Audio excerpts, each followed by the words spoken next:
கொடுக்கின்ற பொழுது இந்த தலித் இளைஞரை தலித் தோழரை விட்டுட்டு போட்டாங்க. யாரு அங்க இருக்கிற எல்லாம் இதுதான், எல்லாமே கிராஸ் பெல்ட், ஒருத்தர் கூட இல்லை, எல்லா அதிகாரிகளும் பிராமணர். திருப்பி சண்டை வந்துச்சு. அவர் கொஞ்சம் துடுக்கா பேசுவாரு, நான் துடுக்கா பேசுறேன் பார்த்தா விடுறது இல்லை. அவர் சாதாரண வம்புக்கு போகவே மாட்டார். வம்புக்கு போனா சார்ந்து சாத்திடுவாரு. இந்த தேர்தல் வருது எங்களுக்கு ஒன்றும் பயமே கிடையாது. அவங்களுக்கு ஏன் பயம் வந்திருக்குங்கிறத மட்டும் குறிப்பா சொல்றேன். எல்லாமே தெரிஞ்சவங்க போல நீங்க ஆக்ட் பண்ணிட்டு இருக்கீங்க. ஆனா 5 வருஷம் என்னாச்சு? 2019 கல்லு போட்டுது. அதே வந்து நம்ம தம்பி உதயநிதி அந்த கல்லையும் தூக்கிட்டு போயிட்டாரு. அந்த கல்லை காட்டியே அவங்க அப்பா முதலமைச்சர் ஆகிட்டார் தமிழ்நாட்டுல. இப்ப என்ன நடக்க போகுதுன்னா, அதே கல்லு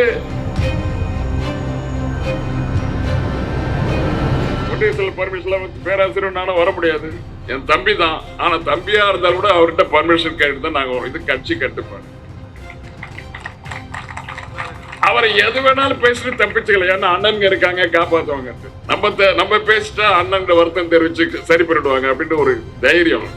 அந்த தைரியம் இருக்கட்டும். அந்த தைரியம் கூட இல்லைன்னா நம்ம எங்க புடைக்கிறது? கழகத்தினுடைய முன்னணி தோழர்கள் அனைவருக்கும் என்னுடைய பணிவான வணக்கங்களை தெரிவித்துக் கொள்கிறேன். மிகச்சிறப்பாக நடந்து கொண்டிருக்கின்ற தலைவர் தளபதி அவர்களுடைய பிறந்தநாள், 71வது ஆண்டு பிறந்தநாள் நிகழ்ச்சி தமிழகம் எங்கும் நடந்து கொண்டிருக்கின்ற நிகழ்ச்சியை போல இங்கேயும் நம்முடைய படப்பை ஊராட்சியில், படப்பை ஒன்றியத்தில், வரதராஜபுரம் ஊராட்சியில் நடைபெற்றுக் கொண்டிருக்கின்ற நிகழ்ச்சியிலே கலந்து கொள்வதிலே பெருமகிழ்ச்சி கொள்கிறேன். வரதராஜபுரம் என்றாலே தமிழகத்தில் இருக்கின்ற அத்தனை பேருக்கும் தெரியும். ஏன்னா அந்த அளவுக்கு பிரசித்தி பெற்ற இடம். அது நம்மால் அல்ல, மழையினால் பிரசித்தி பெற்ற இந்த இடம். அதனாலதான் தலைவர் வந்து 2021 3 தடவை வந்தார். தன்னுடைய சொந்த ஊர் பாவிச்சா கூட அந்த அளவுக்கு போயிருக்க மாட்டார். நம்ம ஊர்ல 3 தடவை வந்து தலைவர் நேரடியாக வந்து பாதிக்கப்பட்ட இடங்களுக்கெல்லாம், பகுதி மக்களுக்கெல்லாம் ஆறுதல் வழங்கி சென்றார் என்று சொன்னால், அவ்வளவு முக்கியத்துவம் பெற்ற இந்த இடத்தில் நம்முடைய தோழர்கள் இந்த நிகழ்ச்சியை நடத்தி கொண்டிருக்கிறார்கள். அதற்காக நான் அவர்களுக்கு நன்றியை தெரிவித்துக் கொள்ள விரும்புகிறேன். தம்பி மிகச்சிறப்பாக பேசினார், மனோகரன் பேசினார். பல நேரங்களில் ஓரவஞ்சனை என்று இந்த 3-4 முறை அதை உச்சரித்தார். ஓரவஞ்சனைன்னா ஒரு ஒன்றிய அரசு ஒரு தாயை போல குழந்தைகளுக்கு, எல்லா குழந்தைகளுக்கும் சமமாக உணவை பரிமாற வேண்டிய அந்த நிலை இருக்கின்ற ஒன்றிய அரசு இன்றைக்கு மாற்றாந்தான் மனப்பான்மையோடு செயல்பட்டு கொண்டிருக்கிறது. இது நியாயமா? இந்த நியாயத்தை கேட்பதற்கு சரியான நேரம் வந்து விட்டது. வருகிற தேர்தலில் அவர்களுக்கு சரியான பாடத்தை கற்பிக்க வேண்டும் என்றெல்லாம் இங்கே மிகச்சிறப்பாக அவர் உரையாற்றினார்கள். நான் தம்பி அவர்களுக்கும் சொல்லிக்கொள்ள விரும்புகிறேன், உங்களுக்கும் சொல்லிக்கொள்ள விரும்புகிறேன். புதிதாக அவர்கள் வந்து நம்மை ஓரவஞ்சனையோடு நடத்தவில்லை. அந்த காலத்திலே, அந்த காலம் இயக்கம் ஆரம்ப காலத்தை ஆரம்பித்த அந்த காலத்திலே அறிஞர் அண்ணா அவர்கள் வடக்கு வாழ்கிறது தெற்கு தேய்கிறது என்று ஒரே லைன்ல சொல்லிட்டு போயிட்டாரு. நாம் புறக்கணிக்கப்படுகிறோம் என்கின்ற உண்மையை அன்றைக்கே அறிஞர் அண்ணா அவர்கள் நமக்கு தெளிவாக எடுத்து சொல்லியிருக்கார்கள். அப்ப புறக்கணிக்கிறோம் என்றால் என்ன செய்ய வேண்டும்? போராடி பெற வேண்டியதை பெற வேண்டும். உரிமை போராட்டம் என்பது என்றைக்கும் இருக்க வேண்டும். உரிமை போராட்டத்தை கைவிட்டால் நமக்கு எந்த காலத்திலும் விடியலே கிடையாது என்ற உண்மையை அன்றைக்கே சொல்லியிருக்கிறார். அதுதான் இன்னைக்கு நடந்துட்டு இருக்கு. வடபுறத்தில் யார் ஆட்சி செய்தாலும் அந்த ஆட்சியில் இருக்கின்றவர்கள் நம்முடைய தமிழ்நாட்டை பொறுத்தவரை மாற்றாந்தாய் மனப்பான்மையோடு நடத்துகிறார்கள் என்று இன்றல்ல அன்றையிலிருந்து இருக்கின்ற உண்மையை மீண்டும் நிரூபித்து கண்டிருக்கிறார் நண்பர் மோடி அவர்கள். நண்பர் மோடி அவர்கள் 2014 இங்க வந்தார். பல இடங்கள்ல தேர்தல் வாக்குறுதிகள்லாம் கொடுத்தார். பேசிய போது இந்த ஊர்ல மட்டும் இல்ல, தமிழ்நாட்டில் மட்டும் இல்ல, இந்தியா முழுவதும் சென்ற இடங்களெல்லாம் தேர்தல் பிரச்சாரத்தில் ஈடுபட்ட பொழுது சொன்னார். நான் இன்னைக்கு எப்படி சொல்றாரு, தமிழ்நாட்டை பொறுத்த வரைக்கும் யாராரு கையில பிளாக் பண்ணி இருக்குதோ கருப்பு பணம் அதெல்லாம் கொண்டு வந்து உங்களுக்கே நான் கொடுக்க போறேன் அப்படின்னு நேற்று சொல்லிட்டு போயிடாரு. 2014 சொன்ன உறுதிமொழி என்னாச்சு? 2014 தமிழ்நாட்டில் மட்டும் இல்ல, இந்தியா முழுவதும் சொன்னார். இந்த நாட்டில் இருக்கின்ற பெரும் பணக்காரர்கள் எல்லாம் கருப்பு பணம் வைத்திருக்கின்ற பணக்காரர்கள் இங்கே வைக்கல, சுவிட்சர்லாந்து பேங்க்ல வச்சிருக்காங்க. நான் ஆட்சி அமைத்தால் சுவிட்சர்லாந்து பேங்குக்கே சென்று அதிகாரிகளை அனுப்பி அங்கிருந்து மூட்டை மூட்டையாக கருப்பு பணத்தை கொண்டு வந்து இந்திய மக்கள் ஒவ்வொரு குடும்பத்திலும் அவர்களுடைய வங்கி கணக்கில் 15 லட்சம் ரூபாய் செலுத்துவேன் என்று சொன்னாயே, அது என்னாச்சு? சொன்னாரா இல்லையா? நீ கேட்டீங்களா இல்லையா? ஆம்பளைங்க ஞாபகம் வச்சுக்கிறாங்களா இல்லையா? லேடிஸ் நிச்சயமா வச்சிருப்பாங்க. ஏன்னா அந்த கணக்கில் பணமே வரலங்கிறது 10 வருஷமா நல்லா தெரியும். இப்ப இந்த அளவுக்கு மோசடி செய்கின்ற ஒரு மோடியுடைய கும்பல் இன்றைக்கு நாட்டிலே தேர்தலுக்கு நிற்கிறது என்றால் அந்த மோசடி கும்பலை நீங்கள் விரட்டி அடிக்க வேண்டும் என்பது தவிர வேறு வழியே கிடையாது. அது மட்டும் இல்ல, இந்த நாட்டில் படித்த இளைஞர்கள்லாம் இருக்கிறார்கள், கண்ணீர் விடுகிறார். ஒவ்வொரு கூட்டத்திலையும் கண்ணீர் விட்டார். படித்த இளைஞர்களே, உங்களுக்காக நான் வேலை வாய்ப்பை வாங்கி தருவேன் எப்போது நான் ஆட்சிக்கு வந்தால். எவ்வளவு பேருக்கு வாங்கி கொடுப்பேன்? 2 கோடி மக்களுக்கு 2 கோடி நண்பர்களுக்கு வாங்கி கொடுப்பேன்.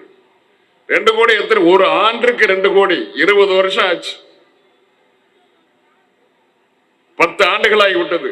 2014 2024 10 வருஷம். இந்த 10 வருஷத்துல 20 கோடி மக்களுக்கு 20 கோடி நண்பர்களுக்கு வேலை வாய்ப்பு வழங்கியிருக்க வேண்டும். அது மாதிரி வந்துதான் நம்ம வீட்டு பிள்ளைங்கள்லாம் வீட்டில் தானே உட்காந்துருக்கு படிச்சுட்டு. தலைவர் தளபதி அவருடைய ஆட்சியிலே கிடைக்கின்ற வேலை வாய்ப்பை தவிர மோடி ஆட்சியிலே கிடைத்த வாய்ப்புகள் என்ன? எத்தனை பேருக்கு வேலை வாய்ப்பு வாங்கி கொடுத்தீர்கள்? இல்ல. அது போல நான் ஆட்சிக்கு வந்தால் 35 ரூபா பெட்ரோல் ஒரு லிட்டருக்கு. 1 லிட்டருக்கு 35 ரூபாய் வைக்கிறாருப்பா. எப்போ ஆட்சிக்கு வந்தாரோ அப்பையிலேருந்து விலை ஏறிட்டே போச்சு. இன்னைக்கு 102 ரூபா 103 ரூபா பெட்ரோல் விற்குது, குறையவே இல்லையே. அகில உலகத்திலும் அதுக்கு தேவைப்படுகின்ற மூலப்பொருள் கச்சா எண்ணெய் விலை படுபாதாரத்தில் போயிடுச்சு. ஆனா இங்க ஒண்ணு குறைக்கிறதுக்கு மனசே கிடையாது மோடி அவர்களுக்கு. அவருடைய ஆட்சி காலத்தில் மட்டும் ஏறத்தாழ 35 லட்சம் கோடி வருமானம் இந்த பெட்ரோலிய துறையிலே மட்டுமே அவர் கொள்ளை எடுத்திருக்கிறார். இந்த 35 லட்சம் கோடி வந்தது, அது என்ன செலவு பண்ணீங்க? எப்படி வர செலவு கணக்குல வச்சீங்க? அது எங்க போச்சு என்று போனோம்னா அதுக்கு பதிலே கிடையாது. இப்படி ஒவ்வொன்றாக சொன்னது எதையுமே, அவர் கொடுத்த கேரண்டி எதையுமே இன்றைக்கு நிலைச்சு நிற்கவில்லை. அது செய்ய மாட்டார் அப்படிங்கிறது இது உண்மை. அது மட்டுமல்ல, ஓரவஞ்சனை, இன்னொரு ஓரவஞ்சனை. ஆட்சி சென்ற ஆண்டு சென்ற தேர்தலில் 2009 2019 வந்த தேர்தலில் என்ன செய்யணும்? அது கொஞ்ச நாளைக்கு முன்னால் இதே போல நேரத்தில் தேர்தல் அனௌன்ஸ்மெண்ட் வரதுக்கு முன்னாலேயே மதுரையில போய் என்ன பண்றார்? எய்ம்ஸ் பல்கலைக்கழகம், எய்ம்ஸ் அவருடைய கல்லூரி, மிகப்பெரிய மருத்துவமனை, கல்லூரி மருத்துவமனை ஆரம்பிப்பதற்கு கிட்டத்தட்ட 1800 கோடிக்கு பவுண்டேஷன் போடுறார். பவுண்டேஷன் போட்டதோட சரி, இன்னும் தரமட்டமா தான் இருக்குது. ஒரு காமன் வால் போட்டிருக்காங்க, அதான் செலவு மத்திய அரசு. இப்ப 1800 கோடி செலவில் கண்காணிக்கப்பட வேண்டிய எய்ம்ஸ் அந்த மருத்துவக் கல்லூரி ஏன் கொண்டு வரல? என்ன ஆச்சு? இது அடுத்த ஓரவஞ்சனை. அமைச்சர்கிட்ட நான் கேள்வி கேட்டேன். பதில் சொன்னார் அவரு. எத்தனை தடவை? 3-4 தடவை கேட்டாச்சு. 5 வருஷத்துல 4-5 தடவை கேட்டாச்சு. கேட்கிறப்பல என்ன சொல்ல, வரும். என்ன வரும்? பணம் வந்தா வரும். எங்க இருந்து வரணும்? நீங்க தானே போடணும். இல்ல, ஜப்பான் நிதி கேட்டிருக்கோம். ஜப்பானிய வங்கியிலிருந்து நாங்க நிதி உதவி கேட்டிருக்கிறோம். அங்கே கிட்டத்தட்ட 1000 கோடிக்கு மேல 1300 கோடி கேட்டிருக்கோம். அது வந்த பிறகு உங்களுக்கு தேவைப்படுகின்ற இந்த எய்ம்ஸ் கட்டிடத்தை கட்டுவோம், கல்லூரி ஆரம்பிப்போம், மருத்துவமனை ஆரம்பிப்போம், கவலையே வேண்டாம் சொன்னார். இது மாதிரி 2 தடவை சொன்னார். திரும்ப நான் கேட்டேன். திரும்ப ஒரு 3-4 மாசம் கழிச்சு இப்படி சொல்லிட்டே இருக்கீங்களே, எப்பதான் வரும் சார் அப்படின்னு கேட்டோம். வந்துடுச்சு, உங்களுக்கு தெரியாதா அப்படின்னு கேட்டாரு. எங்க வந்தது? எய்ம்ஸ் பேர்ல ஒரு 50 பேர் வச்சு ஒரு கல்லூரி ஆரம்பிச்சிருக்கமே. எங்க ஆரம்பிச்சிருக்கேன்? ராமநாதபுரத்தில் ஆரம்பிச்சிருக்கேன். ராமநாதபுரம் மருத்துவக் கல்லூரி இருக்கின்ற இடத்துல அங்கே 50 பேர் வச்சு ஒரு கிளாஸ் ரூம் ஆரம்பிச்சிருக்கோம் அப்படிங்கிறாரு. மதுரை எய்ம்ஸ்ங்கிறது 150 கிலோமீட்டர் தாண்டி இருக்கின்ற ராமநாதபுரத்தில் ஆரம்பிக்கப்பட்டதாக அவர் சொல்கிறார். சரி, அதனுடைய ஹெட் குவார்டர்ஸ் எங்க இருக்குது? அதுக்கு ஹெட் குவார்டர்ஸ் பாண்டிச்சேரியில் இருக்குது. கிட்டத்தட்ட 300 கிலோமீட்டர் தாண்டி பாண்டிச்சேரியில் அதனுடைய ஹெட் குவார்டர்ஸ் இருக்குது. நிர்வாக அலுவலகம் அங்கே இருக்கிறது என்று சொல்கிறார்கள். இது கேவலமா இல்ல? எனக்கு அவருக்கும் ஹவுஸ்லயே சண்டை வந்துச்சு. சண்டை வந்துன்னா ஸ்பீக்கர் இன்டர்ஃபியர் பண்ணி நீங்க 2 பேரும் உள்ள வாங்க அப்படின்னு ஸ்பீக்கர் நீங்க 2 பேரும் உள்ள அழைச்சு போனாரு. என்ன இப்படி ஸ்கூல் ஸ்டூடெண்ட்ஸ் மாதிரி 2 பேரும் சண்டை போட்டுக்கிறீங்களே? நான் ஸ்கூல் ஸ்டூடெண்ட் இல்லை சார், அவர் ஸ்கூல் ஸ்டூடெண்டா இருக்கிறாரு. அவருக்கு பதில் சொல்றதே தெரியல. நான் கேட்ட கேள்வி மதுரை எய்ம்ஸை பத்தி, அவர் ராமநாதபுரத்தில் ஆரம்பிச்சிருக்காருன்னு சொல்றேன். நியாயமா? இந்த கேள்வி அங்கே உள்ளேயும் கேட்டேன். திருப்பியும் சண்டை வந்துச்சு. அவர் கொஞ்சம் துடுக்கா பேசுவாரு. நான் துடுக்கா பேசுறத பார்த்தா விடுறது இல்லை. நம்ம மனோகரன் மாதிரி வச்சுக்கலாம். அவர் சாதாரண வம்புக்கு போகவே மாட்டார். வம்புக்கு போனா சாத்திடுவாரு. நான் ஸ்பீக்கர் ரூம்னு கூட எனக்கு கொஞ்சம் மறந்துட்டு, ஸ்பீக்கர் எனக்கு கொஞ்சம் வேண்டியவர், பிஜேபி காரர் தான், எனக்கு ரொம்ப என்கிட்ட ரொம்ப நெருங்கி பழகிறாரு.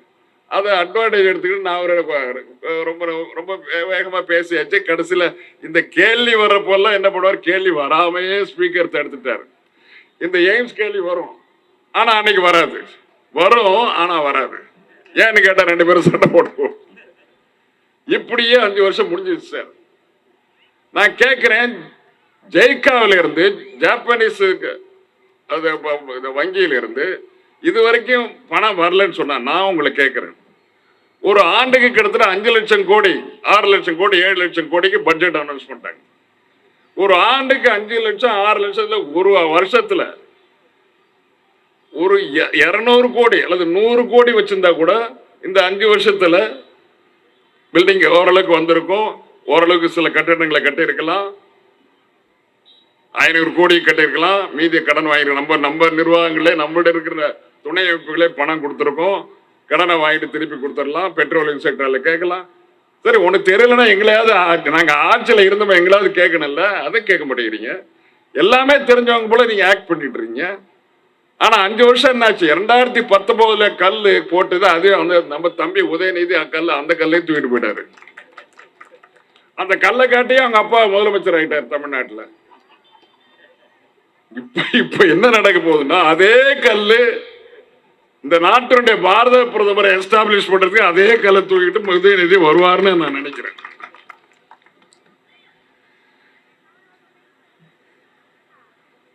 அடுத்த ஓரவஞ்சனை, ஒரு ஓரவஞ்சனை பத்தி சொல்லியாச்சு.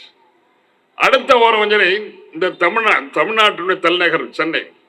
இதுல 3 மெட்ரோ ரயில் திட்டம், 3 மெட்ரோ ரயில் திட்டம் நீங்க பார்த்துட்டு இருக்கீங்க. இதுல வந்து மத்திய அரசு 50% அவங்க பங்கு கொடுக்கணும். மத்திய அரசு அப்ரூவ் பண்ண திட்டம் தான், மத்திய அரசு ஏற்றுக்கிட்ட திட்டம். 2019 ஏற்றுக்கிடுச்சு. இந்த திட்டத்துக்கு நாங்க 50% கொடுக்கிறோம், 50% நிதி கொடுக்கிறோம் சொல்லி. ஆனா என்ன ஆச்சு? 5 வருஷம் ஆச்சு. 5 வருஷம் சொல்லப்போ ஜெயிக்காங்கிறது ஜப்பானீஸ் நிதி உதவி செய்கின்ற நிறுவனம் மட்டும் இல்ல, ஏசியன் டெவலப்மெண்ட் பேங்கையும் சேர்த்துக்கிட்டாங்க. இப்போ இந்த 2 நிறுவனம் கொடுத்தாதான் கொடுக்க முடியும்னு சொல்லிட்டே இருக்காங்க. பப்ளிக் இன்வெஸ்ட்மெண்ட் போர்டு பெரிய நிதி செலவு ஆகிறது. பப்ளிக் இன்வெஸ்ட்மெண்ட் போர்டுன்னு ஒன்று இருக்குது, அதனுடைய பர்மிஷன் கேட்கணும். அந்த பர்மிஷன் கொடுக்கல. CCNH cabinet committee and economic affairs ஒன்று இருக்குது, அது பர்மிஷன் கொடுக்கணும். அது கேபினெட்ல இந்த இவ்வளவு செலவாகும் டிபிஆர் போட்டு, டீடைல் ப்ராஜெக்ட் ரிப்போர்ட் போட்டு இவ்வளவு செலவாகும் போட்டு அது கொண்டு மத்திய அரசு ஒப்புதல் கொடுக்கும், பூர்வாங்க ஒப்புதல் கொடுக்கணும். அந்த பூர்வாங்க ஒப்புதலை இதுவரைக்கும் கொடுக்கல. 5 வருஷம் ஆச்சு. பிரதமரை பார்க்கின்ற செல்லுகின்ற போதுல 4 தடவை வந்திருக்காரு எனக்கு தெரிஞ்சு.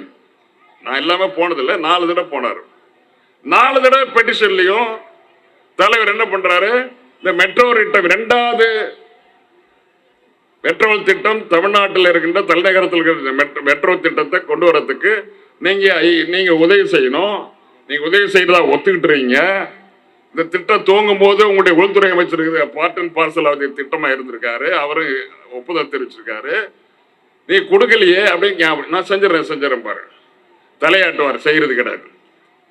4 தடவை 5 வருஷத்துல 4 தடவை போயிருக்காரு தலைவர், போயிருக்காரு. ஒரு தடவை கூட செய்யறேன்னு சொல்லுவார், ஆனா செய்யல. இதுல வந்து 63,000 கோடி. கொஞ்சம் எல்லாம் ஞாபகம் வச்சுங்க. ஒரு அரசாங்கம், ஒரு சின்ன தமிழ்நாடு என்கின்ற ஒரு ஸ்டேட் சர்க்கார் என்ன செய்ய முடியும்? 1 ரூபா 2 ரூபாய் இல்ல, 1000 2000 இல்ல, 63,000 கோடிக்கு திட்டத்தை துவங்கி விட்டு தலைவர் திக்குமுக்காடி கொண்டிருக்கிறார். போட வேண்டிய மத்திய அரசுடைய நிதி 50% வர வேண்டிய நிதி இதுவரைக்கும் ஒரு பைசா கூட வரல. ஏன் கொடுக்கல? நாங்க இந்தியாவில் தானே இருக்கோம். தமிழ்நாடுங்கிறது இந்தியாவுடைய பார்ட் அண்ட் பார்சல் தானப்பா.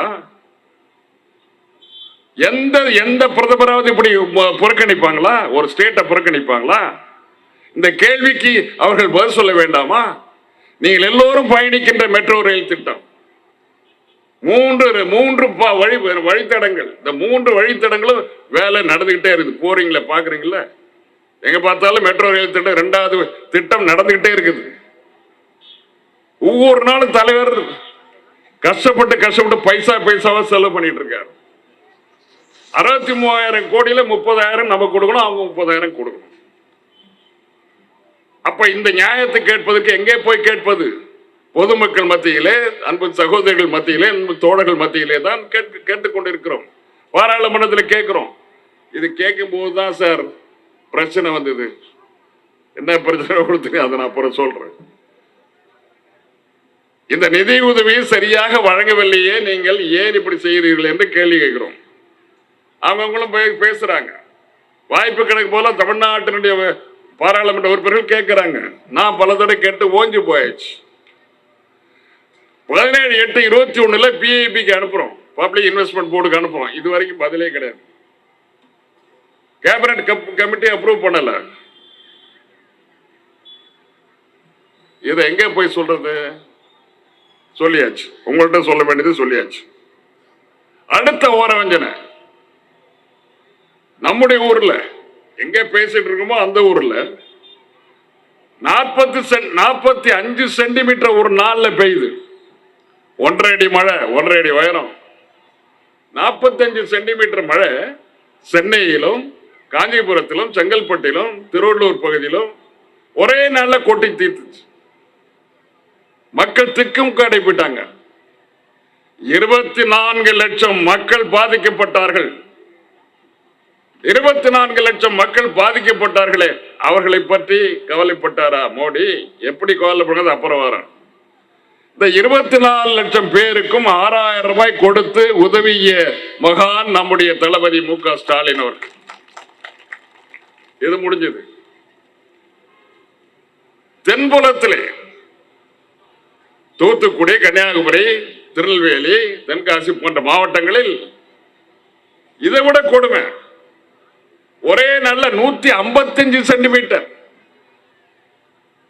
155 சென்டிமீட்டர், 5 அடி உயர மழை, 5 அடி மழை ஒரே நாள்ல கொட்டி தீர்த்தது. அந்த மழை எப்படி எல்லாம் கொட்டி தீர்க்குதுங்கிறது தீர்த்துச்சு. ஒரு வாரம் உள்ள போக முடியல. போட்ல எல்லாம் போயிட்டு இருந்தாங்க. உணவுப் பொருளை கொண்டு போய் கொடுக்க முடியல. போட்டு அந்த அளவுக்கு போட்டு கிடைக்கல. 2 லட்சம் மக்கள் முகாமிலே தங்க வைக்கப்பட்டிருந்தார்கள். அவர்களுக்கெல்லாம் 3 வேளை சாப்பாடு, உணவு அனுப்புறது, குடி தண்ணீர் அனுப்புவதற்கு என்ன சிரமப்பட்டார் தலைவர். எல்லா அமைச்சர்களும் கேம்ப் போட்டாங்க. எல்லா அமைச்சர்களும். தூத்துக்குடியில கனிமொழி ராவா பகலா கஷ்டப்பட்டுச்சு. பெண் கலெக்டர் எல்லாம் அவ்வளவு கஷ்டப்பட்டாங்க. அவ்வளவு இடுப்பளவு தண்ணியில நீந்தி போய் பார்த்தாங்க. பெண் அதிகாரிகள் எல்லாம் போனாங்க. யாரும் பாக்கியம் இல்லை. வீட்டுல எந்த அதிகாரியும் இல்லை. சென்னையில இருந்து அதிகாரிகள் போனாங்க. இந்த அளவுக்கு ஒரு அந்த வீட்டினுடைய குடும்ப தலைவரை போல அன்பு தலைவர் தளபதி அவர்கள் பணியாற்றினார். அவரே சென்று பார்த்தார். 7 லட்சம் மக்கள் அந்த பகுதியிலே மட்டும் கஷ்டப்பட்டார்கள். இரவு பகலாக கவலைப்பட்டு கொண்டு அவர்களுக்கு கண்ணீரை துடைத்தது அன்பு தலைவர் தளபதி அவர்கள். 6,000 ரூபாய் கொடுத்தார். இது தவிர 14 லட்சம் பேர் பாதிக்கப்பட்டாங்க. வீடு இழந்து, குழந்தைகளுக்கு பால் கொடுக்கறதுக்கு தண்ணி, பால் இல்லாம, சாப்பாடு இல்லாம, அதை சுற்றி இதனுடைய பின்விளைவுகள் 14 லட்சம் பேர். மொத்தம் 451 கோடி ரூபாய் செலவு செய்து ஒட்டுமொத்தமாக அந்த திட்டங்களுக்கு மட்டும் 451 கோடி ரூபாய் செலவு. பணம் இல்லாத நேரத்தில் இதற்காகத்தான் தலைவர் தளபதி என்ன செஞ்ச, முதல் மழைக்கே என்ன பண்ணாரு, என்ன அனுப்பிச்சாரு. எங்க அனுப்பிச்சாரு? மோடி போய் பார்க்கலாம் கடிதம் கொடுத்தாரு. கடிதத்தை எடுத்துட்டு போனார். 7/12 டிசம்பர் 7ஆம் தேதி பாராளுமன்றம் நடந்துட்டு இருக்கிறப்போ, பாராளுமன்றம் நடந்துட்டு இருக்கும் போது அவர் ரூம்ல அறையில போயிட்டு நான் போய் பார்த்தேன். என்ன ரொம்ப பழைய நண்பர்கிற மாதிரி ரொம்ப கட்டி பிடிச்செல்லாம் பேசுவாரு. அதெல்லாம் இது அது என்ன சொல்றோமோ அதோட அதிகமாக செய்வார்னு வச்சுக்கோ. அவ்வளவு நல்ல நண்பர் தான். நேரா பார்க்கும்போது ரொம்ப நல்ல நண்பர். ஆனா இங்க வரும்போது என் கட்சி தலைவர் குடும்பமே கொள்ளையடிச்சுன்னு சொல்லி பேசுவார். நாக்கில் நரம்பு இல்லாம பேசுவார். இங்க ஒண்ணு பேசுவார், அங்க ஒண்ணு பேசுவார். அறையில ஒண்ணு பேசுவார், தனியா ஒண்ணு பேசுவார், பொது வழியில ஒண்ணு பேசுவார். இந்த மாதிரி பேச்செல்லாம் எத்தனை பேர்கிட்ட பேசியிருப்பேன், கேட்டிருப்பேன், எத்தனை அரசாங்கத்தை பார்த்திருப்பேன், எத்தனை பிரதம மந்திரிகள் பழகிருப்பேன். என்ன பண்றது தெரியல. ஒரு அளவு வளர்ந்துட்ட பிறகு வேற மாதிரி பேச முடியும். என் தம்பி அப்படி இப்படி பேசுறான். ஓ மாதிரி தைரியம் எனக்கு இல்ல. கையில ஒரு எம்பி பொறுப்பு, ஒரு பொறுப்புன்னு இருக்கிறதுனால இந்த டான்ஸ் ஆடுறது, கையில வந்து குத்து விளக்கு வச்சுட்டு தகவல் விளக்கு வச்சுட்டு டான்ஸ் ஆடுறது மாதிரி ரொம்ப சிரமமான வேலை எங்களை போல ஆளுங்களுக்கு. அவரும் பெரிய ஆளாயிட்டாரு. டிஸ்ட்ரிக்டுக்கே சேர்மன் அவர் தான். டிஸ்ட்ரிக்ட் சேர்மன் எப்படி பேசணுமோ அப்படி பேசலாம். மைக்கில் பேசும்போது இப்படி கத்திரி, எப்படி சத்தம் போடுறீங்க, அது நியாயமா? இந்த பகுதியினுடைய பெரியவர் அவர் தான். இந்த ஊருக்கு வந்தா நான் அவர் பர்மிஷன் தான் வரணும். ஒன்றிய சில பர்மிஷன் பேராசிரியர் நானும் வர முடியாது. என் தம்பி தான். ஆனா தம்பியா இருந்தாலும் கூட அவர்கிட்ட பர்மிஷன் கேட்டு தான் நாங்க வரோம். இது கட்சி கட்டுப்பாடு. அவரை எது வேணாலும் பேசிட்டு தப்பிச்சுக்கல. ஏன்னா அண்ணன் இருக்காங்க, காப்பாத்துவாங்க. நம்ம பேசிட்டா அண்ணன் வருத்தம் தெரிவிச்சு சரி பண்ணிடுவாங்க அப்படின்னு ஒரு தைரியம். அந்த தைரியம் இருக்கட்டும். அந்த தைரியம் கூட இல்லைன்னா நம்ம எங்க புடைக்கிறது? நான் கேட்கிறேன், 7/12 அவரை போய் 7th டிசம்பர் போய் பார்த்தோம். பார்க்கும்போது அதெல்லாம் கிடையாது. அவருடைய கவலை விட சொல்லுங்க, அவர் கவலைப்பட வர சொல்லுங்க. என்னுடைய கவலையும் அதுதான். தமிழ்நாட்டை தத்தளிக்கின்ற தண்ணீரிலே தத்தளிக்கின்ற தமிழ்நாட்டை காப்பாற்றுகின்ற பொறுப்பு எனக்கும் இருக்கிறது, அவருக்கும் இருக்கிறது. நாங்க 2 பேரும் சேர்ந்து செய்யறோம். நிச்சயமா உங்களுக்கு தேவையான உதவியை செய்வோம் என்று தலையில அடிச்சு பிராமிஸ் பண்ணல சார். மீதெல்லாம் செஞ்சுட்டார். சரி, ஓகே. ரொம்ப மகிழ்ச்சியா வந்து தலைவர்கிட்ட ரொம்ப பெருமை அடிச்சுக்கிட்டேன். தலைவரே ரொம்ப பேசினாரு. உடனடியா நமக்கு ஏதாவது ஒரு 5000 கோடி 6000 கோடி ஏதாவது நிதி அனுப்புறது தயாரா இருப்பாரு போல இருக்குது எனக்கு. சொன்னார்ல, எழுதி பார்த்துக்க, பேப்பர்ல எழுதி பார்த்துக்க, பேப்பர்ல எழுதி உங்க ஊர் காவேரி தண்ணியில விட்டுடு அப்படின்னாரு. அவருக்கு அவங்க அப்பா பிள்ளையாச்சா, அவர் கரெக்டா பதில் சொல்லிட்டாரு. நான் கிராமத்துக்காரன், எனக்கு என்ன தெரியும். நான் அப்படியே நம்பினேன். நம்பினது மட்டும் இல்ல நண்பர்களே, திருப்பி என்ன வந்து தலைவரை அழைச்சிட்டு திருப்பி 19 போனோம். 19/12 தலைவரை அழைச்சி போனோம். நீ சொல்ற, நான் கேட்கிறேன், வா போலாம். தலைவரை அழைத்து கொண்டு போகின்ற போது ஒரு கார்னர்ல உட்காந்துருக்கு. அவர் ரூம் தான் வழக்கமா உட்கார்ல இடத்துல உட்காராம கார்னர்ல உட்காந்துருக்காரு. இங்கேருந்து போகும்போது நாங்க பாடு அவர் பழக்கமா உட்கார இடத்துக்கு இப்படி நேர வேகமா போயிட்டு இருக்கோம்.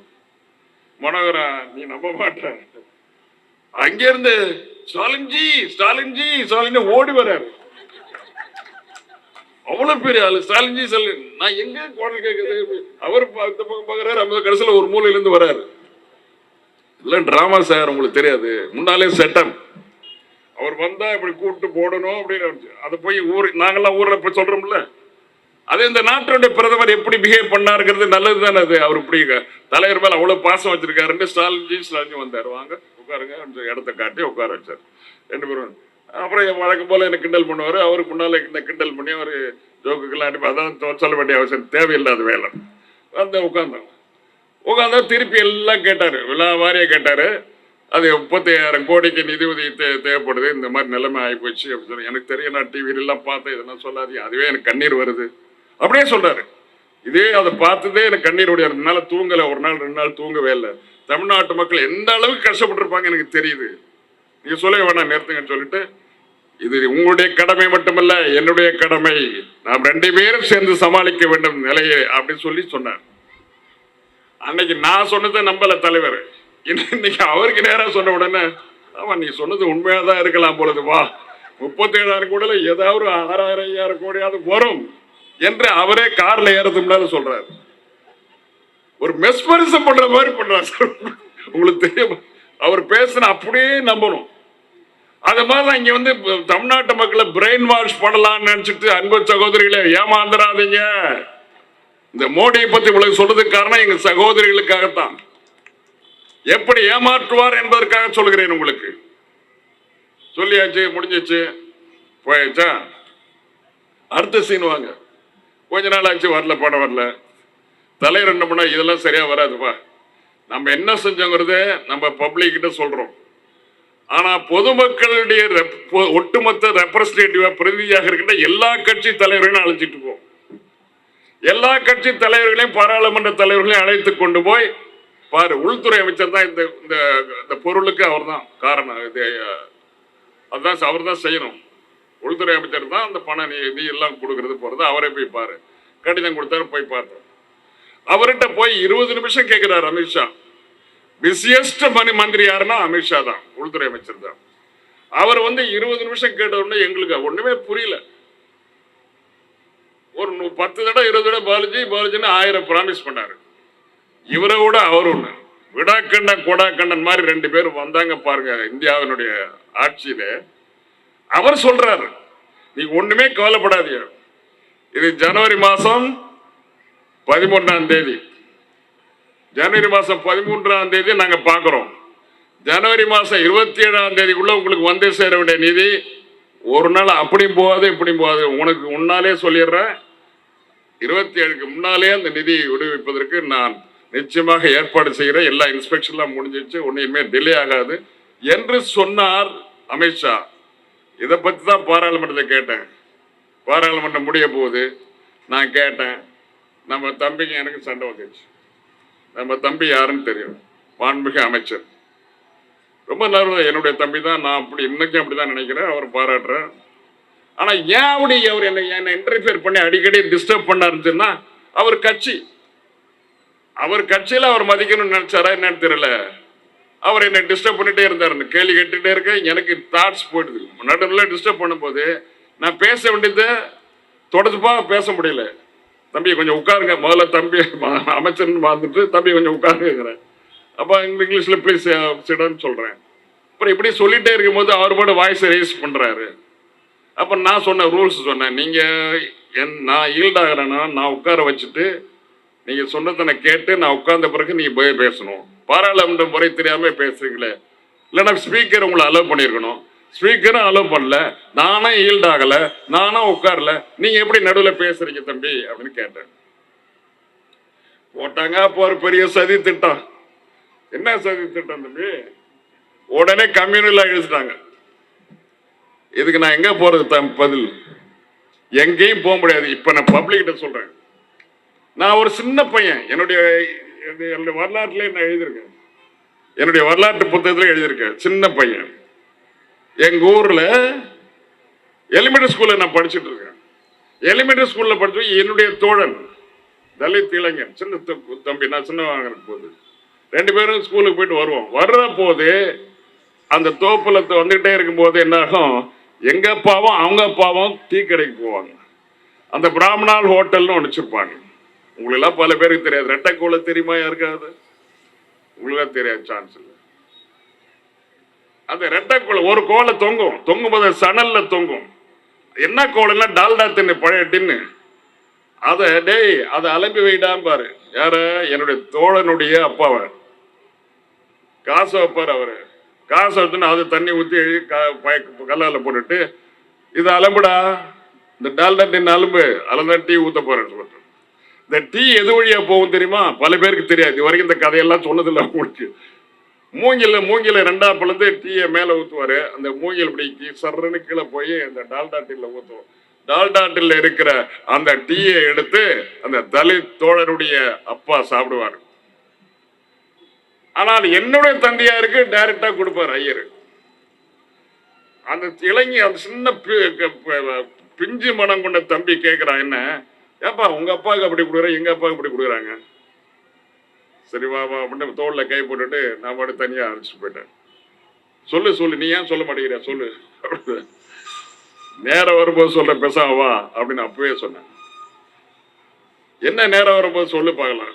இல்ல இதான் இந்த சிஸ்டம் இங்க இருக்குது, 2 பேரும் ஜாதியில வேற வேற ஜாதிங்கிற வார்த்தையை அன்னைக்கு தான் சொல்றேன். அதுக்கப்புறம் ஜாதியை பத்தி நான் யார்கிட்ட பேசுறேன், இத்தனை வருஷம் இருக்குங்க. எத்தனை வருஷம் கிட்டத்தட்ட 5-6 தடவை உங்கள்கிட்ட நான் என்ன ஜாதின்னு உங்களுக்கு தெரியுமா? தெரியாது. இந்த மாதிரி பேச்சு அன்னைக்கே வந்தது.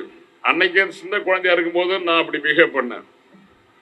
அதுக்கப்புறம் எனக்கு வயசாயிடுச்சு. தலைவர் என்ன அமைச்சர் ஆகிட்டாங்க 96ல நான் அமைச்சரா இருக்கின்ற பொழுது பெட்ரோலியத்துறை அமைச்சர். அந்த பெட்ரோலியத்துறை அமைச்சர்ல ஒரு ஒரு சின்ன நிகழ்வு. என்ன நிகழ்வுன்னா, ஃபைல் வருது, கோப்பு வருது. அந்த கோப்புல 3 பேருக்கு ஜாயிண்ட் செக்ரட்டரியா ப்ரொமோட் பண்ணணும். நான் பதவி உயர்வு கொடுக்கணும், டைரக்டரா இருக்கிற பதவி உயர்வு கொடுக்கணும். பதவி உயர்வு கொடுக்கின்ற பொழுது இந்த தலித் இளைஞரை, தலித் தோழரை விட்டுட்டு போட்டாங்க. யாரு அங்க இருக்கிற எல்லாம் இதுதான், எல்லாமே கிராஸ் பெல்ட். ஒருத்தர் கூட இல்லை. எல்லா அதிகாரிகளும் பிராமணர். அதுல செக்ரட்டரியா இருக்கிறவரு என்னோட உயரமா இருப்பாரு. புனாவில இருந்து வந்திருக்காருன்னு தெரிஞ்சுங்க. அப்ப யாருன்னு அவர் என்ன பண்ணாரு, போட்டு அனுப்பிச்சாரு. 3 பேர் தான் போடுவாங்க வழக்கமா. அந்த ஃபைல்ல மத்திய அரசுடைய ஃபைல்ல ப்ரொமோட் பண்ணுறதுனா 3 பேர் எழுதி அனுப்போம். 3 பேர்ல யாரை வேணா செலக்ட் பண்ணும். அந்த நிலைமை கூட இல்லை. யாரு முதல்ல போடுறோமோ அவங்கள தான் செலக்ட் பண்ணும்.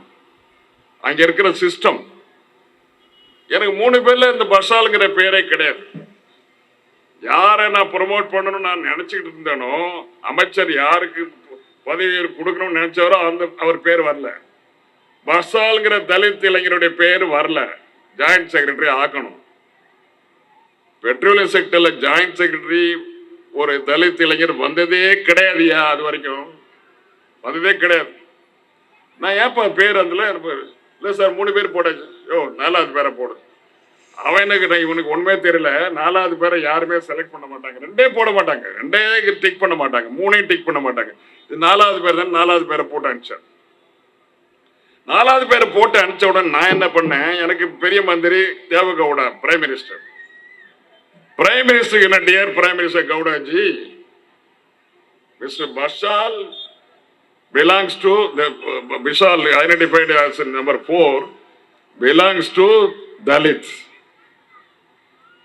This government, United Front government, naanga appo United Front government is known for its social justice.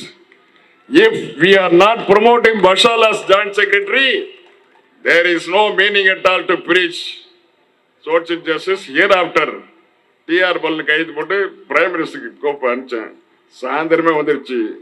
என்னடா அந்த கைது போட மாட்டேங்க அப்படின்னு சொல்லிட்டு திருப்பி வச்சு பார்த்தா, mister Balaji please go ahead, you are correct, please go ahead. இது என்னுடைய வயசு கிட்டத்தட்ட அப்ப என்னப்பா 96ல 55 ஒரு வயசு. சின்ன குழந்தையில இருந்து என்ன இருந்ததோ அதே எண்ணத்தை எனக்கு காலம் வருகின்ற பொழுது கரெக்டா அதை ப்ரூவ் பண்ணி காட்டினேன். அந்த பெட்ரோலியம் செக்டர்லாம் அதிர்ந்தது. ரஜினிகாந்த் படத்தில் வர்றது மாதிரி பெட்ரோலியம் செக்டர் அதிர்ந்து போச்சு. இந்த ஒரு தலித் இளைஞரை முதல் தடவை கவர்மெண்ட் ஆஃப் இந்தியாவில் ஜாயிண்ட் செக்ரட்டரி ஆக்கணும். என்னை கொல்றது மாதிரி பாக்குறான் பாரு. ஒவ்வொருத்தரும் என்னமோ புலிசிங்கத்தை பாக்குற மாதிரி பாக்குறான். இந்த தம்பி என்ன பண்ணார் தெரியுமா, அங்கே இருந்து வந்து இது தெரிஞ்சு போச்சு அவருக்கு. டமால்னு ஒரு நிகழ்ச்சி நடந்து போச்சு. அவர் வேகமா நான் அடிக்கல, அவரை அப்படியே தூக்கி நிறுத்தி உட்கார சொல்லிட்டு, ஏன்னா அந்த அளவுக்கு நான் வன்மையாக்கணும். அவர் யாரை ப்ரொமோட் பண்ணணும் அவர் செய்யக்கூடாத செஞ்சாரு. பாரம்பரியமா அவர் செய்யறது அந்த மாதிரி அந்த மாதிரி வடபுலத்துல அப்படி செய்வாங்க. வணக்கம் தெரிவிக்கிற முறை வேற மாதிரி இருந்தது. அவரை தூக்கி உட்கார வச்சு டீ சாப்பிட்டு காஃபி சாப்பிட்டு அப்படி அனுப்பிச்சா, நீ இது மாதிரிலாம் பண்ணாத, நீ ஒரு ஜாயிண்ட் செக்ரட்டரி நோ, நீ அவனுக்கு ஈக்குவலா நீ இப்ப இனிமே இருந்தாவன, நீ இல்ல நீ உன்னை அந்த அளவுக்கு இருந்த என்ன போய் இவங்க என்னமோ பேசினாங்க. அது பேச என்னன்னு சொல்ல விரும்பல. பாராளுமன்ற ரகலை ஆயிடுச்சு. திருப்பி அதே ஸ்பீக்கர் வந்து உள்ள கூப்பிட்டு என்னட்ட வந்து விடுறது ஏது போய் சண்டை போட்டுட்டீங்கன்னு சொன்னாரு. நான் விட்டுறேன் சார், எனக்கு ஒன்றும் இல்லை, பாராளுமன்றம் 2-3 நாள் தான் இருக்க முடிய போகுது, விட்டுடுங்க, நான் ஒன்றும் பேசல, சமாதானம் பண்ணி அனுப்பிச்சாரு. இந்த அளவுக்கு நான் ஜாதி மதம் கடந்து இருக்கின்ற ஒருத்தனை பார்த்து இப்படியெல்லாம் நான் அனுபவிக்க வேண்டியது. மனோகரா மாசற்ற தங்கமே கேளு, மனோகர டயலுக்கு தான் பேசிட்டு போன பொழுது இது மாதிரி அந்த அந்த எந்த நிதி உதவியும் கிடைக்கல, ஒன்றும் கிடைக்கல. இப்படியெல்லாம் நாங்கள் கஷ்டப்படுற நிலையை வந்து உங்களுக்கு சொல்றதுக்கு காரணம் என்னன்னு கேட்டா, கடைசி ஒன்று இந்த இப்போ பெரிய போராட்டம் நடந்துட்டு டெல்லியில். எம்எஸ்பி மினிமம் சப்போர்ட் பிரைஸ், இந்த மினிமம் சப்போர்ட் பிரைஸை கொடுக்க மாட்டேங்கிறாங்க. யாரு கொடுக்கறது இல்லை? பாரத பிரதமர் கொடுக்கணும், கொடுக்கல. விவசாயிகளுக்கு முதலை கண்ணீர் வடித்து கொண்டிருந்தாரே ஒவ்வொரு தேர்தலும். இந்த மினிமம் சப்போர்ட் பிரைஸ் ஏன் கொடுக்கல? 3 சட்டங்களை கொண்டு வந்தார, 3 சட்டங்களை விவசாயிகள் போராட்டத்தில் ஒரு வழியே கிடாம திருப்பி அதை டெலிட் பண்ணிட்டாரு. சட்டங்கள் எல்லாம் ரத்து பண்ணிட்டாரு. எம்எஸ்பி அப்ப சொன்னாரு, எம்எஸ்பி நிச்சயமா கொடுக்குறேன், மினிமம் சப்போர்ட் பிரைஸ் கொடுக்குறேன்னு சொன்னார். கொடுத்தாரா? கொடுக்கலையே. அதான் திருப்பி பஞ்சாப் ஹரியானாலாம் பத்தி எரியுது. 2-3 ஆண்டுகளுக்கு முன்னால் என்ன நடந்ததுன்னா, 2 லட்சம் விவசாயிகள் 300 நாள் போராட்டம் நடத்துறாங்க. 300 நாள், ஒரு நாள் 2 நாள் இல்ல, 700 பேர் செத்து போயிட்டாங்க போராட்டம் செய்யும் போது. பசியால், பட்னியால், குளிரால், வெயிலால் 700 பேர் செத்தாங்க. அப்பவும் என்னாச்சு? இந்த 3 சட்டத்தை வித்ட்ரா பண்ணார வழியா எம்எஸ்பி தரேன்னு சொல்லிட்டு ஏமாத்திட்டே இருந்தாரு. இப்ப என்ன பண்ண, திரும்ப போராட்டம் நடத்துறாங்க. இந்த எம்எஸ்பி முதல்ல சொன்னது, கொண்டு வரணும்னு சொன்னதே நம்முடைய மாண்புமிகு பாரத பிரதமர் அவர்கள் தான். ஷார்ட்டா முடிக்கிறேன். 2006 என்னாச்சு? எம்எஸ் சாமிநாதன் கமிட்டி ரிப்போர்ட் கொடுக்குது. எம்எஸ் சாமிநாதன் கமிட்டி என்ன ரிப்போர்ட்? எம்எஸ்பி கொடுக்கணும். எவ்வளவு கொடுக்கணும்? என்ன செலவாகுதோ அதில் 50%, 100%, 200% கொடுக்கணும். என்ன செலவாகுதோ டபுள் டாங் விவசாயிகளுக்கு போய் சேரணும். சரி, அது என்ன ஆச்சு? அது எம்எஸ்பி கமிட்டி ரிப்போர்ட்டா கொடுக்குறாரு சாமிநாதன் 2006. 2007 கேபினட் டிஸ்கஸ் பண்ணுது, பார்லிமெண்ட் டிஸ்கஸ் பண்ணுது. பார்லிமெண்ட் டிஸ்கஸ் பண்ண பிறகு என்ன செய்யுது? பார்லிமெண்ட் என்ன சொல்லுது? இதுக்கு ஒரு கமிட்டி போடணும். எங்க போடணும்? என்டிசியில் கொண்டு போகலாம். முதல்ல நேஷனல் டெவலப்மெண்ட் கவுன்சிலில் கொண்டு போகலாம். நேஷனல் டெவலப்மெண்ட் கவுன்சிலில் கொண்டு போகும்போது என்ன எழுது? எல்லாரும் பேசுறாங்க. எல்லாம் ஒருமித்த கருத்து என்னன்னா, இதுல நாங்களே தான் ஒரு முதலமைச்சரை தலைமை தாங்க சொல்லுங்க அப்படிங்கிறாங்க. மன்மோகன் சிங் என்ன பண்றாரு?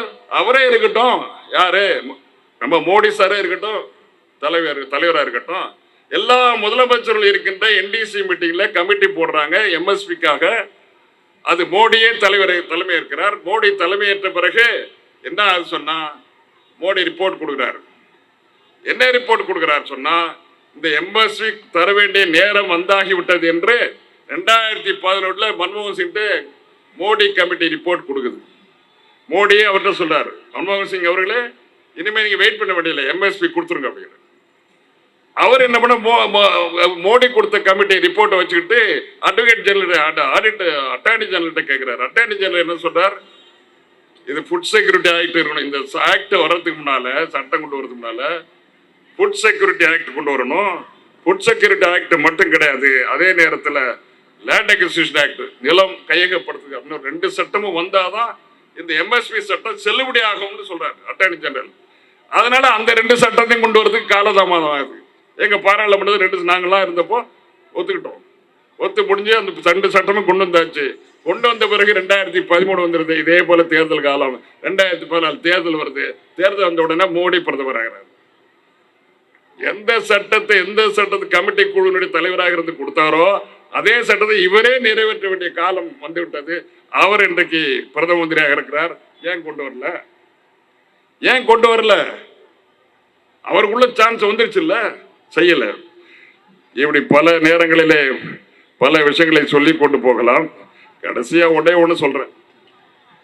நேரம் ஆயிடுச்சு. பேராசிரியர் பேச இதெல்லாம் மெதுவா சொல்லியிருக்கணும். ஒரு 2-3 மினிட்ஸ்ல சொல்ல முடியாது. அதெல்லாம் டீட்டெயில் சொல்லணும், நேரம் இல்லை. ஒண்ணே சொல்றேன். இந்த தேர்தல் வருது எங்களுக்கு ஒன்றும் பயமே கிடையாது. அவங்களுக்கு ஏன் பயம் வந்திருக்குங்கிறத மட்டும் குறிப்பா சொல்றேன். இங்க மேடையில் இருக்கவங்க எல்லாரும் தெரிஞ்சுக்கணும். தம்பி மனோகரன் தெரிஞ்சுக்கிட்டோம். அவங்க தான் பயந்து அலறாங்க. நம்ம பயப்பட வேண்டிய அவசியமே கிடையாது சார். குறிப்பா சொல்றேன், ஷார்ட்டா சொல்றேன். மொத்தம் 6,20,00,000 பேர் ஓட்டு போட போறாங்க தமிழ்நாட்டில். 6,20,00,000 பேர் ஓட்டு போட போறாங்க. நான் இப்ப சொல்லிட்டு வர்றதெல்லாம் நீங்க என்ன பண்ணுங்க, கணக்கு பண்ணிட்டு வாங்க. இந்த 6,20,00,000 பேர்ல தலைவர் தளபதி அவர்களால் இந்த 3 ஆண்டு கால ஆட்சியில் பயன்பெற்றவர்கள் எத்தனை பேர் என்பதை மட்டும் சொல்றேன். அது நீங்க ஒரு கணக்கு போடணும். பேனா பேப்பர் எடுத்துட்டு இருந்திருக்க மாட்டீங்க. நானே உங்களுக்காக கணக்கு போட்டுறேன். உரிமை தொகை தம்பி சொன்னிச்சு 1,15,00,000 பேர். இலவச பஸ் பயணம் கட்டணம் இல்லாதன்னு சொல்லலாம், ஆனா இலவசம் சொன்னதான் மக்களுக்கு புரியும். 40 லட்சம் பேர் ஒரு நாளைக்கு டிராவல் பண்றாங்க. இதுவரைக்கும் 455 கோடி பயணங்கள் செய்திருக்கிறார்கள் நம்முடைய அன்பு சகோதரிகள். எல்லாம் கேக்குதா உங்களுக்கு? ஒரு பயணம் ஒண்ணுன்னு வச்சுக்கிட்டா 455 கோடி முறை நீங்கள் பயணம் செய்திருக்கிறீர்கள் இதுவரைக்கும்.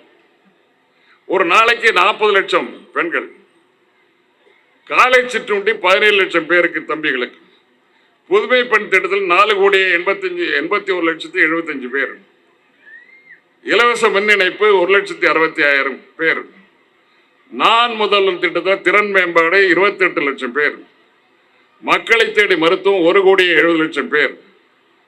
மாற்றுத்திறனாளிகள் 10 லட்சம் பேர். நகைக்கடன் தள்ளுபடி உங்களுக்கெல்லாம் நகைக்கடன் 13,12,000 பேர்.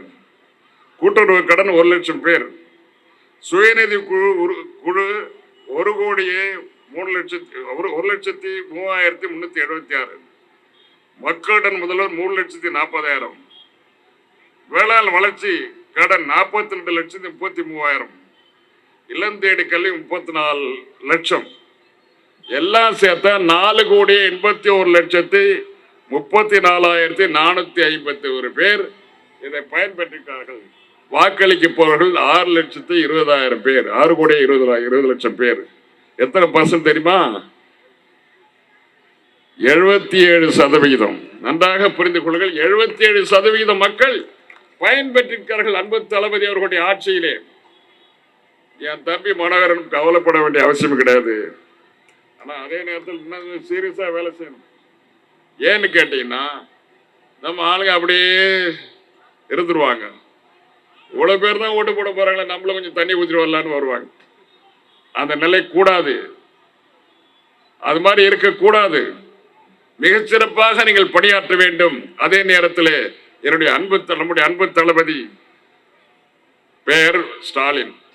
இதே போல ஒரு எந்த பேரை தலைவருக்கு கலைஞர் அவர்கள் அவருக்கு வச்சாரு?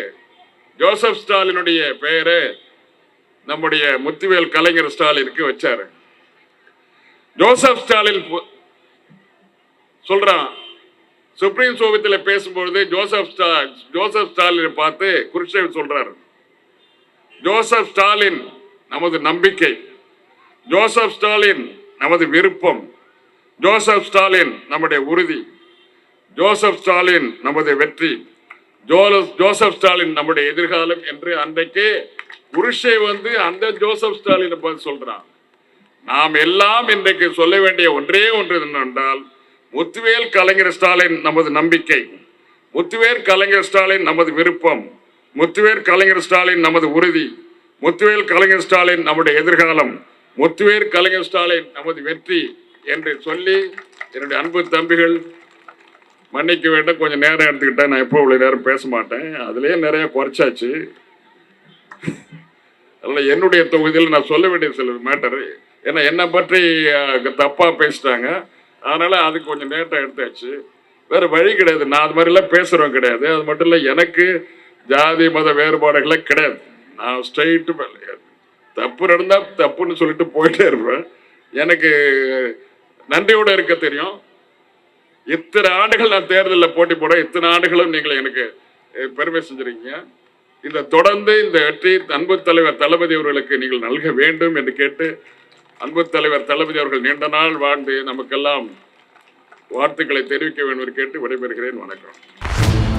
திராவிட மாடல் ஆட்சியின் சாதனை நாயகன் மாண்புமிகு முதல்வர் மு.க. ஸ்டாலின் அவர்களின் பிறந்த நாளை முன்னிட்டு கருஞ்சட்டை பதிப்பகத்தின் அனைத்து நூல்களும் பிப்ரவரி 23ஆம் தேதி முதல் வருகிற மார்ச் 9ஆம் தேதி வரை 25% கழிவு விலையில் கிடைக்கும். கூரியர் கட்டணம் தனி. நூல்களை பெற கருஞ்சட்டை பதிப்பகத்துக்கு வாருங்கள். மேலும் விவரங்களுக்கு திரையில் தெரியும் தொலைபேசி எண்களுக்கு தொடர்பு கொள்ளுங்கள்.